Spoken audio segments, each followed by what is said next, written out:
Hey there, today we're going to be learning about GitHub and we're also going to be learning about source control. If you guys, I'm pretty sure you're sitting in one of probably three boats right now. One, you have no idea what GitHub is, no one's talked about it, you've not heard about it, and I'm here to talk about it because it's really important and pretty much any professional company is going to be using GitHub or something like it and will expect you to know it.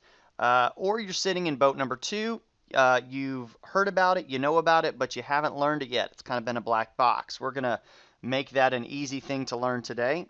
And step three, person number three, you've maybe used Subversion or CVS. You know what source control is. You just want to learn GitHub. This might not be the tutorial for you because I'll be getting a little bit more ground level stuff here. But you'll learn it all. It just might be a little bit slower paced for you. So let's get into real quick, what is source control? Why is it important? Why does every employer value it? Let's say there's two people right here. Pretend my screen is divided here and these are two guys. Up here we have John and down here we have Bobby. So let's say this is the exact same file, open on John's computer, open on Bobby's computer, and John edits this thing and he adds an item in here. He adds an LI and he adds sand. Now, how does Bobby get that change if Bobby's already made 5 changes? He's added his own stuff down here. Now you've got to get together and get in a room. You've got to open up both copies of the file. It gets messy. As you can imagine, in a company of 10 people, it gets messy almost instantly. What do? Another common problem is people overwriting people's stuff, deleting people's stuff, having to check out files. There's really no clean way to do it. People have to be able to work on the same files at the same time without hours and hours of wasted work and unnecessary communication. That's where source control came in. What GitHub will do, or Git will do for you, is you open a Git project, and that keeps track of all the changes that you make. So when I make this change, it knows that I've made this change. And then I can at any time connect and find out anyone else's changes. So let's say Bobby's added, I forget what it is, rope. I don't know why you use rope if you're building a brick wall. At any time I can sync up to the repository and it will pull in the fact that Bobby made and saved this change.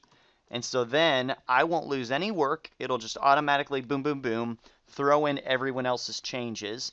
And at the same time, he can do the same thing. He can sync up to the repository and get my changes.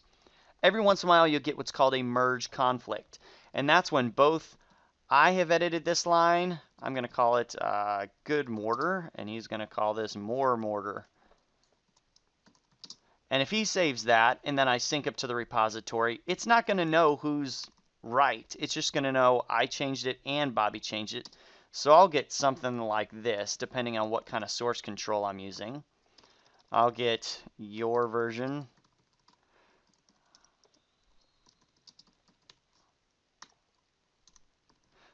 Something that looks an output like this, and it'll say it's a conflict. And all of a sudden I have to go, okay, one of these is the right one. Which one's the right one? Bobby changed this, I changed this. Oh, I know what I'll do. I'll go more good mortar. There we go. And then I'll get rid of all this junk and I'll save my file. And now I had to manually merge changes. That will still happen sometimes, but GitHub will flag for you everything that both people have done. The way to minimize having to do that, because that is kind of a pain in the rear and there's really no way around it, is to make sure you have good communication on generally who's working on what tasks. And that shouldn't happen very often. And when it does, it shouldn't be much bigger than what I just kind of showed you right there. So let's get into GitHub. Let's get into an actual project and how we're going to set this up and manage this. First thing you'll need to do is you'll need to get GitHub installed on your computer and you'll need to sign up for a GitHub account. So go to github.com and sign up for an account. It's free. And then also go to mac.github.com or windows.github.com and install the GitHub application.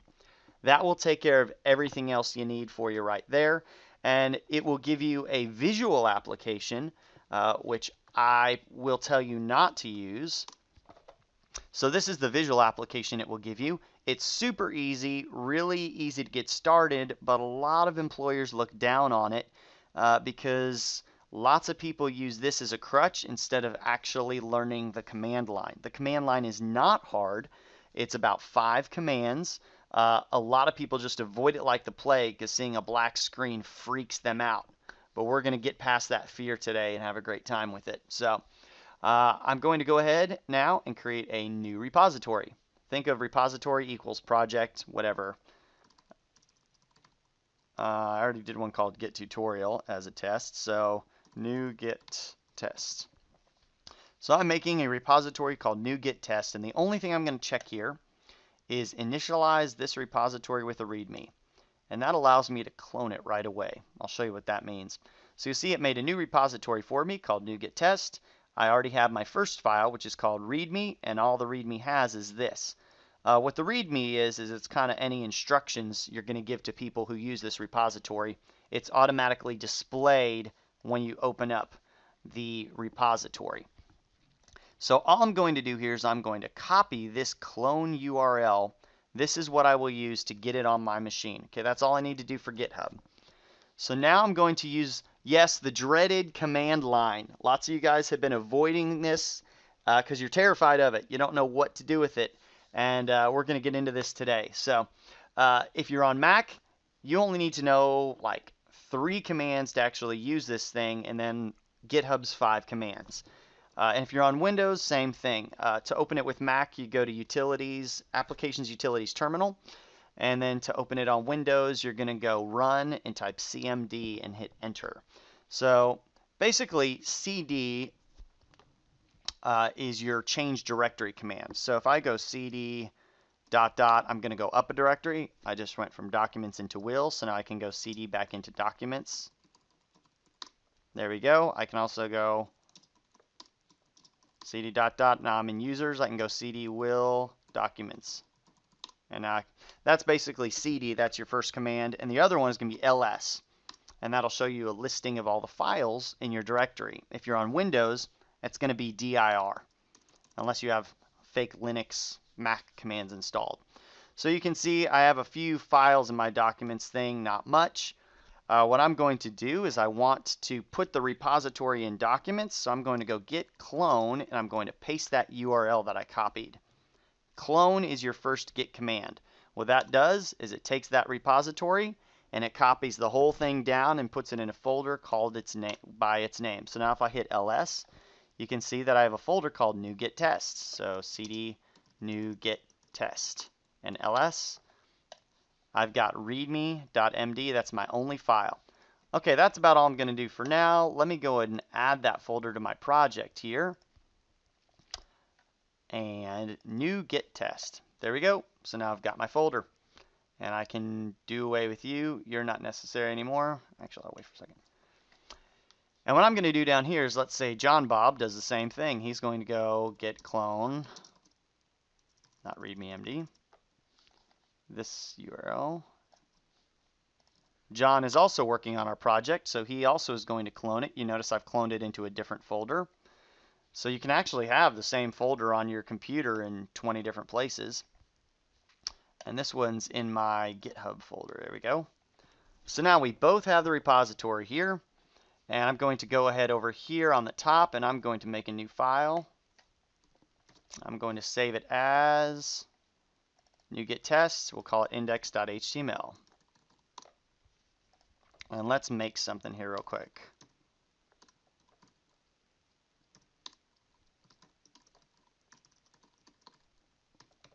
Let's make our first list here. We'll just kind of recreate what we had. Bricks and mortar. Let's just make it a list of 2 items. I'll save it, and you notice I got index.html there. And John still doesn't have anything because he's just working on his own. Let me go ahead and I'll make a new file here for John. And we'll call it index2.html. And we'll just do this ul.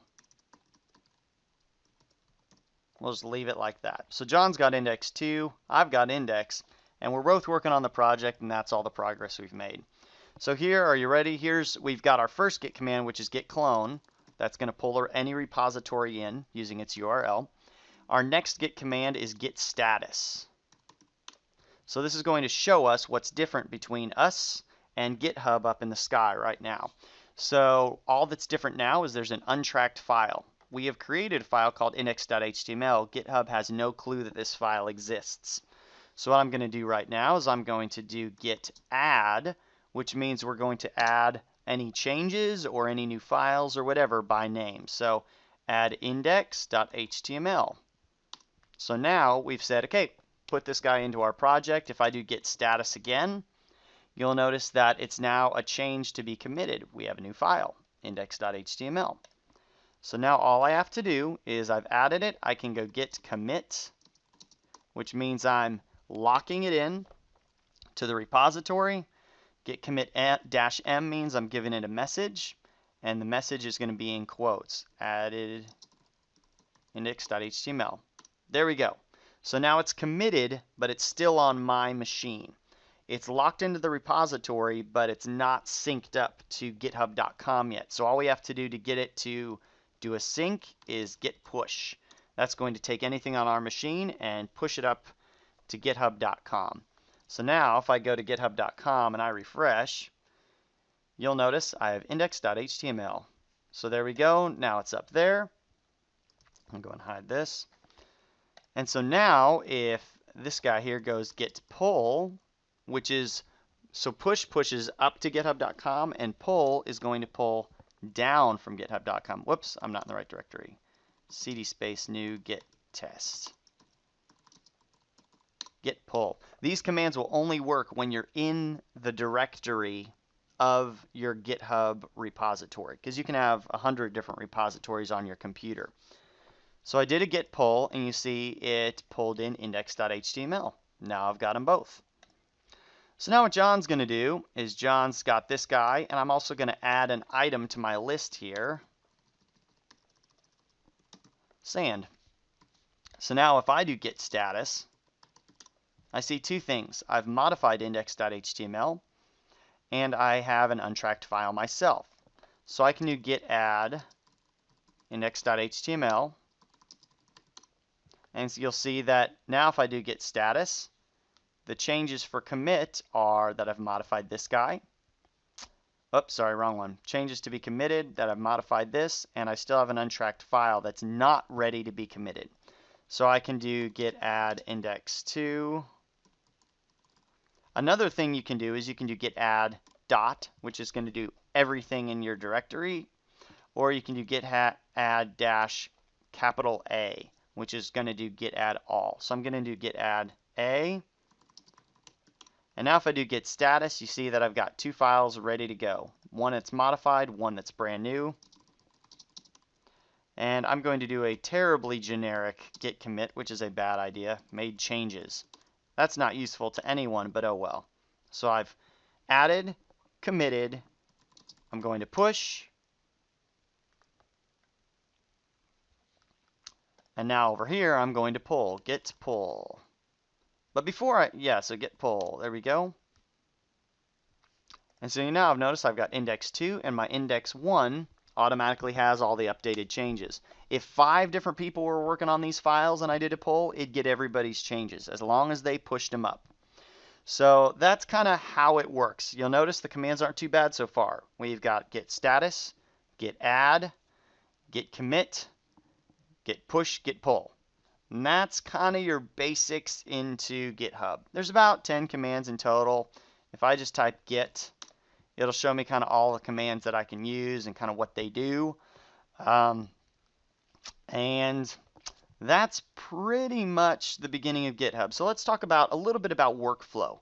How do you actually do this? So one thing I'll do is when I come in at the beginning of each day, I'm going to start off by doing a git pull.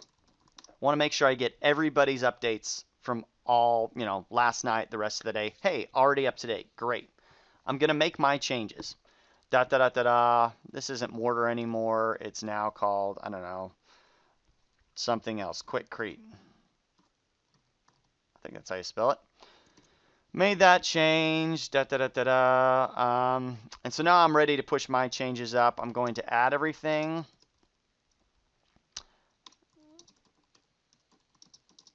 Made mortar more specific. Got it. Got all my changes done. I'm ready to sync up all my work to the repository. I'll do this with every kind of incremental piece of work I do. I will probably add commits all throughout the day, and then every few hours in the day, I'm going to make sure I'm in sync to make sure I don't get way far off of stuff. Let's create what's called a merge conflict here. Instead of mortar, I'm going to change this to more mortar. I think we already went through that example. So git add a, git commit.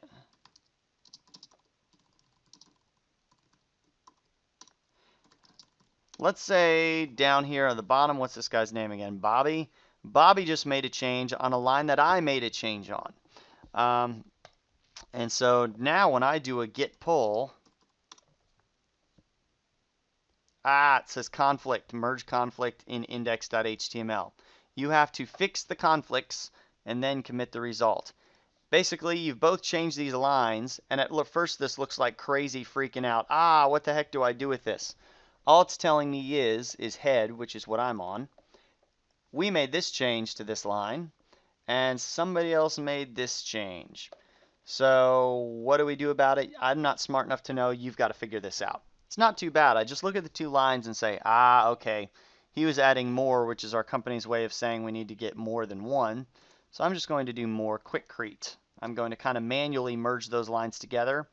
Or I'm going to just say, no, quickcrete is the right line. He didn't really know what he was talking about. We don't ever say more. Anyway, I manually make the decision. I delete all the helper things that it gave me. Save my file. And now I just hit git commit with nothing in there. Whoops, git add a, git commit. Forgot to add it. And you notice it said, okay, now it's continuing my merge branch of master. And by the way, if you ever accidentally hit commit without a message or anything, you'll get this screen and you won't figure out how to get out of it. You hit escape, WQ to save it. Escape, WQ. There you go. Merge branch master. Yes, escape, WQ is the most complicated part of everything we're going to learn today. Just write that one down. It takes a long time and I'm always forgetting it. Escape, WQ is how you get out of a full-blown commit. I'll show you real quick just what that was. So let's say I made a change. Now I can modify the index, git add a, git commit. If you ever just hit commit without the -m, it's going to open up this same thing. It's for a full-blown message is what it is. It's for a multi-line message.